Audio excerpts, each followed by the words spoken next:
Você não é especial. A sutil arte de ligar o foda-se, uma estratégia inusitada para uma vida melhor. Mark Manson. Vamos lá. Eu vou ler algumas partes do livro, tá? Como eu faço sempre, e depois conversamos mais.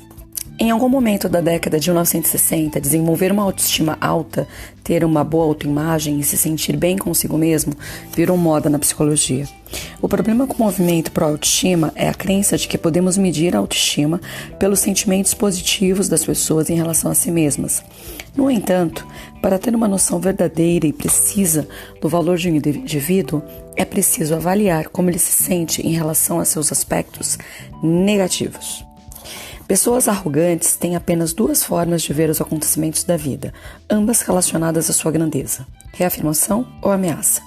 Se elas é fruto de algo incrível que fizeram. Se algo de ruim acontece, é porque alguém está com inveja tentando derrubá-las. A arrogância é impenetrável. Pessoas desse tipo se convencem de qualquer coisa para alimentar sua sensação de superioridade. Precisam manter a fachada mental de pé a qualquer custo, mesmo que às vezes isso as obrigue a ser física ou emocionalmente violentas. Mas a arrogância é uma estratégia falha, é apenas mais uma forma de euforia, não é felicidade. Então assim, né?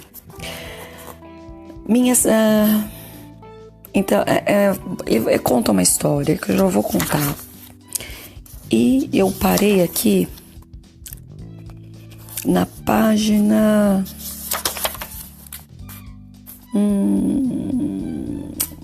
64. Então assim, vamos lá. Eu vou contar primeiro algo que ele conta no livro. E aí eu vou ler mais um pouquinho e no final eu junto tudo, ok? Então assim, ele conta que quando ele tinha 13 anos ele estava na escola e aí o diretor foi buscar ele na sala de aula. E aí levou ele para a sala, fechou a porta, né, as cortinas e tal, e começou a tirar as coisas da mochila e falou para ele: "Você tem drogas?" E ele não, né, começou a ficar com medo e tal, entrou no círculo vicioso, né, para não parecer inseguro, ficou mais inseguro ainda, aquele círculo infernal. E aí o diretor pegou e falou assim: "Olha, fala a verdade que vai ser mais fácil para você, aí eu pego leve." E ele não falou. Aí ele jogou a mochila no chão, o diretor deu uma pisadinha e encontrou um compartimento secreto que ele tinha feito. O Mark estava vendendo maconha dentro da escola escondido. E como o diretor prometeu, ele não pegou leve. Ele, saiu algemado da escola. Os pais do Mark investiram na educação domiciliar por aquele ano, porque ele foi expulso da escola. E o pai, levava ele para o trabalho, para arquivar documentos. A mãe fez com que ele vendesse algumas camisetas que ela considerava inapropriada.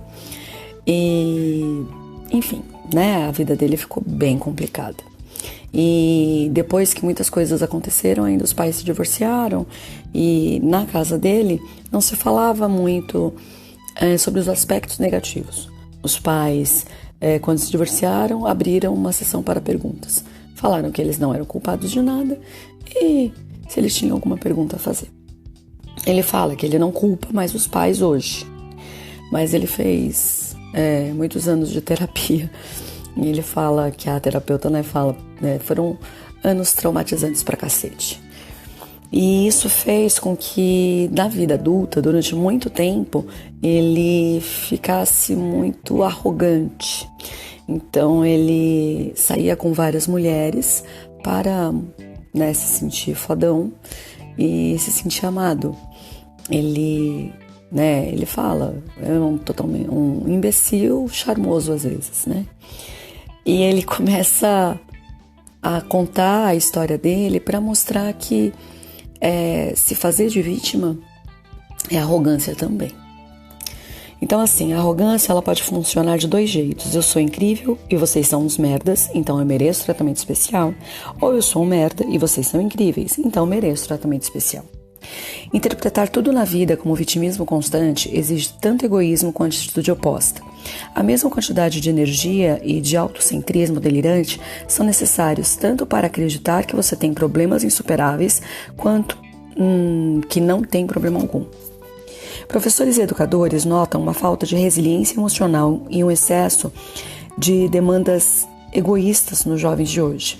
Não é incomum um livro ser retirado do currículo de uma nova turma apenas porque um aluno se sentiu mal com a leitura. Palestrantes e professores são destratados e banidos do campus por pecados tão banais quanto sugerir que talvez determinadas fantasias de Halloween não sejam tão ofensivas assim. Quanto maior a liberdade de expressão, maior nosso desejo de nos vermos livres de qualquer um que possa discordar de nós ou nos chatear. Parei aqui esse áudio na página 66, tá bom? Amanhã eu continuo, se você está acompanhando pelo grupo, amanhã eu continuo na página 66 aqui, desse capítulo 3. Minha opção nessa demanda é fazer áudios menores, diários, para evitar aí algumas coisas. Então, assim, uma vez eu estava dando palestra e eu perguntei se alguém tinha alguma dúvida e tal, e ninguém levantou a mão. E alguém falou sobre a questão da timidez. E eu falei assim, a timidez é arrogância. Aí a pessoa ficou um pouco chateada. Eu falei, a timidez é arrogância justamente pelo fato de que eu não me exponho com medo ou receio de que as pessoas não acolham aquilo que eu disser de uma maneira que me agrade. Então, o tímido é um arrogante.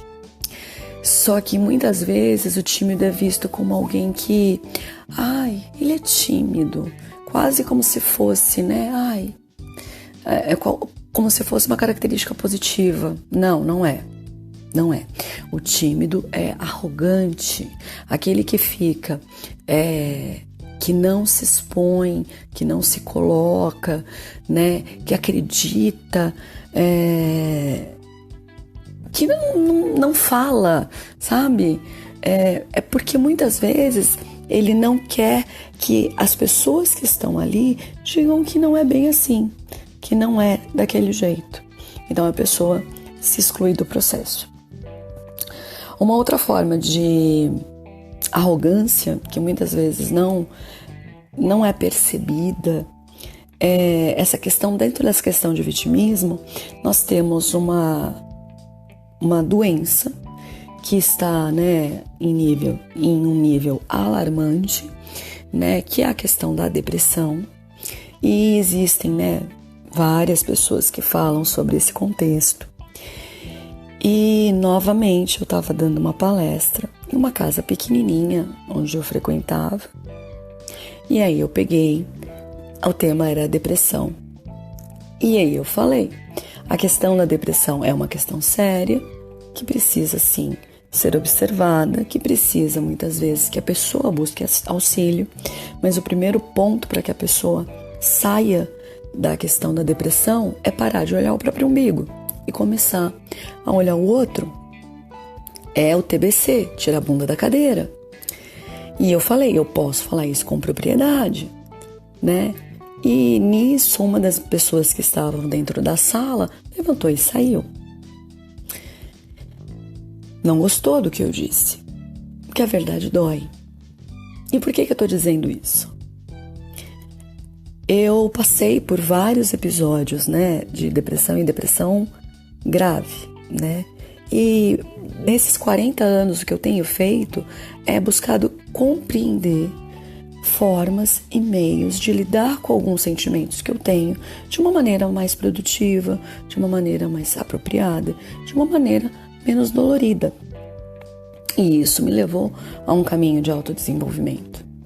E outro dia eu estava lendo o depoimento de uma pessoa e ela pegou e falou assim, eu tive uma depressão grave, né? Eu fiquei quase 2 anos sem sair do sofá, não tomava nem banho. E a pessoa, eu sei que a pessoa ela tinha filhos, tinha família e tal. E eu pensei, né?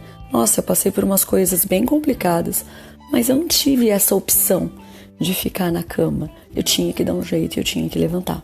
Eu tinha que dar um jeito e eu tinha que trabalhar. Eu tinha que dar um jeito e eu tinha que tomar banho.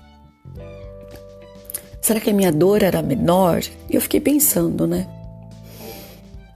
Graças né, ao bom Deus. Eu tenho uma percepção de que a minha dor não é maior do que a dor do outro. A minha dor não supera a do outro. Por ser mãe, por ser filha, por ter pessoas que dependiam de mim, eu tinha que me movimentar. Isso não tornava a dor menor, mas isso fazia com que eu buscasse outras coisas que me levavam a encontrar pessoas que me davam a mão, que me mostravam um caminho. Há bem pouco tempo eu passei novamente por uma situação bem complicada e novamente busquei ajuda. Eu ainda brinquei com a minha filha, eu sou uma ótima depressiva, né?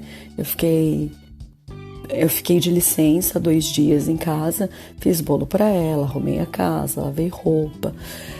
Minha dor não pode e não deve ser menor do que a do outro. Eu não tenho o direito de impor a minha existência em cima da do outro. Por mais dor que a gente sinta, me prender a essa dor, impondo essa dor a outra pessoa, é arrogância. E isso foi o que me deu base para poder estar aqui falando com vocês. É isso que me deu base para me tornar uma profissional. É isso que me deu base para me tornar uma mãe que hoje tem 2 filhos e tem orgulho dos filhos que tem. Então, assim, por pior que tenha sido a sua trajetória, por pior que tenha sido aí algumas coisas que aconteceu com você, se colocar como vítima do processo só te torna arrogante. Beijo, gente. Tchau.